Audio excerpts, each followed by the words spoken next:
आगे रुके।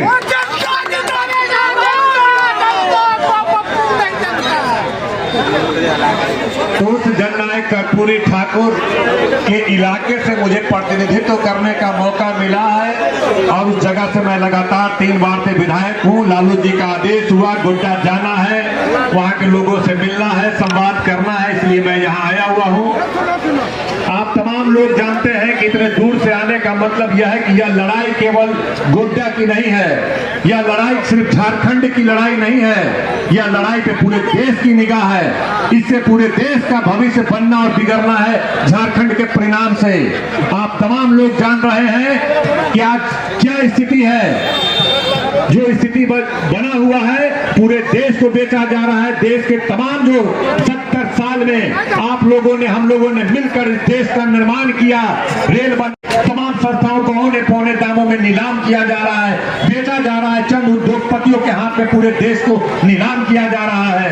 आज उसको बचाने का वक्त है, आज झारखंड को भी बचाने का वक्त है। वैसे लोगों के हाथों में सत्ता नहीं आनी चाहिए जो देश के संपत्तियों को बेच चंद उद्योगपतियों के हाथों में बेचता है। उससे देश को बचाना है, उससे झारखंड को बचाना है। तमाम आप लोग जानते हैं देश की जितना पैसा हम लोग टैक्स के माध्यम से देश के खजाने में जमा हम लोग करते हैं, जिससे गरीब गुरबे दलित आदिवासी का विकास की योजनाएं होनी चाहिए, तमाम पैसा चंद उद्योगपति को कर्जा के रूप में दे दिया जाता है। आपको पता होगा 10 लाख करोड़ से अधिक देश का पैसा चंद उद्योगपतियों को कर्जा के रूप में दे दिया गया। उसमें से आधे से अधिक पैसा तमाम उद्योगपति के माफ कर दिए गए, जबकि आज दलितों की हालत आदिवासियों की हालत बद से बदतर है। इनको 5 किलो अनाज देकर के खुश करने का प्रयास किया जाता है और देश के लाखों करोड़ों रुपए दिए जाते हैं, उद्योगपति को दिए जा रहे हैं। और तमाम स्थिति से आप लोग अवगत हैं। हम लोग को बांटने की कोशिश की जाती है समाज को, आदिवासी को बांट दो, दलित को बांट दो, मुस्लिम को बांट दो, बांट करके फूट डालो, राज करो की नीति अपनाते हैं। जिस तरह अंग्रेज इस देश पे हुकूमत करने के लिए फूट डालो और राज करो का काम करते थे, उसी तरह भारतीय जनता पार्टी भी, क्योंकि ये लोग भी अंग्रेजों के पिछलग्गू हुआ करते थे, इसीलिए उनसे प्रभावित होकर के यह लोग भी हमारे देश में फूट डाल के राज करना चाहते हैं। इसलिए झारखंड के लोगों से हम अपील करना चाहते हैं कि आप तमाम लोग एकजुट होइए। अच्छी सरकार हमारे हेमंत सोरेन के नेतृत्व में चल रहा है और बेहतर ढंग से चलेगा।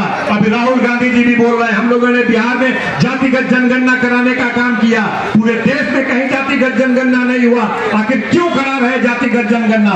क्यों हम चाहते हैं देश में जातिगत जनगणना हो? क्यों हम चाहते हैं झारखंड में भी जातिगत जनगणना हो? इसलिए चाहते हैं कि देश के संपत्ति पर चंद लोगों का कब्जा है, देश के नौकरियों पर चंद लोगों का कब्जा है, तमाम चीजों पर चंद लोगों का कब्जा है। हमारे जो आदिवासी हैं, हमारे जो दलित हैं, हमारे जो पिछड़े हैं, हमारे जो मुसलमान हैं, मात्र 10 से 15% संपत्ति, जिसकी आबादी 85% है, उसके पास 10 से 15% संपत्ति है, 10 से 15% नौकरी है, 10 से 15% उनके पास तमाम जगहों पर स्थान मिला हुआ है और तमाम चीजों पर दूसरे लोगों का कब्जा है। इसीलिए हम लोगों ने तय किया कि जातिगत जनगणना हो, तमाम लोगों के बारे में पता चले किसके पास कितनी संपत्ति है और कितने लोगों को नौकरी मिला है, कितने लोगों को नहीं मिला है, समान रूप से वितरण किया जाए देश की संपत्ति का। इसलिए बिहार में जातिगत जनगणना किया। केवल जातिगत जनगणना नहीं किया हम लोगों ने, जब लालू जी सत्ता में आए, अभी आज से साल भर पहले, 6 महीना पहले तेजस्वी यादव जी आए, तो हम लोगों ने कराया। ये कराने का यह फायदा हुआ कि हम लोगों ने दलितों का आरक्षण को बढ़ा दिया, हम लोगों ने उसमें आदिवासी का आरक्षण बढ़ाया, वहां पर हम लोगों ने पिछड़ों का आरक्षण बढ़ाया, ताकि नौकरी में, शिक्षा में तमाम लोग उसमें आ सके। उसी तरह अगर सरकार बनती है तो यहाँ भी जातिगत जनगणना हो, आदिवासियों को, दलितों को, पिछड़ों को उचित हिस्सेदारी मिले, उनकी हिस्सेदारी बढ़नी चाहिए तमाम चीजों में। इसलिए आप लोग से कहने आए हैं कि तमाम लोग मिलजुल करके बड़ी लड़ाई है और आपस में बांटने, फूट डालने की साजिश की जाती है। तमाम लोग मिलकर के हेमंत सोरेन जी के नेतृत्व में सरकार बनाइए। आप लोग देखते हैं जब ये लोग वोट से हार जाते हैं तो विधायकों को खरीद करके, लोकतंत्र की हत्या करके ये लोग सरकार बनाने का काम करते हैं। जब वह भी नहीं कर पाते हैं तो नेता को आपके जेल भेजने का काम करते हैं। आपने देखा किस तरह हेमंत सोरेन जी को जेल में भेजने का काम किया, आपने देखा किस तरह केजरीवाल जी को जेल में भेज करके लोकतंत्र की हत्या करने का काम किया।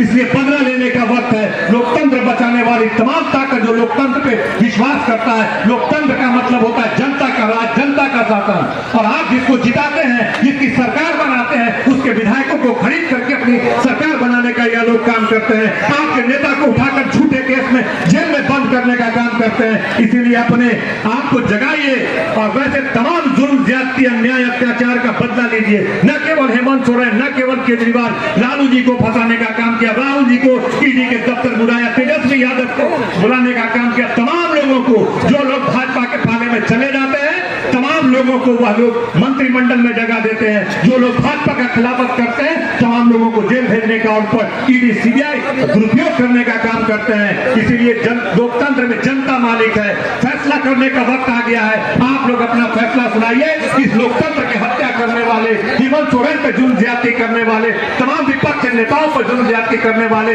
वैसी पार्टी, भारतीय जनता पार्टी को सबक सिखाना है। इसलिए आप लोगों से अनुरोध है कि संजय यादव जी को भारी से भारी मतों से जिताइए और यहाँ पर इंडिया गठबंधन का एक मजबूत सरकार बनाइए। हम यह विश्वास दिलाना चाहते हैं, आज में केंद्र में जो मोदी की सरकार है, वह 2 टांगों पर नहीं चल रही है, 4 टांगों पर चल रही है, बैसाखी पर चल रही है। अगर झारखंड ने यह फैसला सुनाया, झारखंड ने अगर यहाँ पर भारतीय जनता पार्टी को हराने का काम किया, तो बैसाखी उनका हिल जाएगा और वह सरकार गिर जाएगा, मोदी जी गिर जाएंगे। इसलिए आपके हाथ में है, न केवल झारखंड का भविष्य, पूरे देश का भविष्य आपके हाथ में है। इसलिए आप लोगों से करबद्ध प्रार्थना है, गुजारिश है कि एक वोट संजय यादव जी को जिता करके हेमंत सोरेन जी की सरकार बनाइए। हमें विश्वास है, न केवल झारखंड से भाजपा भागेगी, पूरे हिंदुस्तान में भाजपा सरकार गिरने का काम इसी झारखंड, इसी गोड्डा से शुरुआत होगा। बहुत बहुत धन्यवाद, बहुत बहुत धन्यवाद।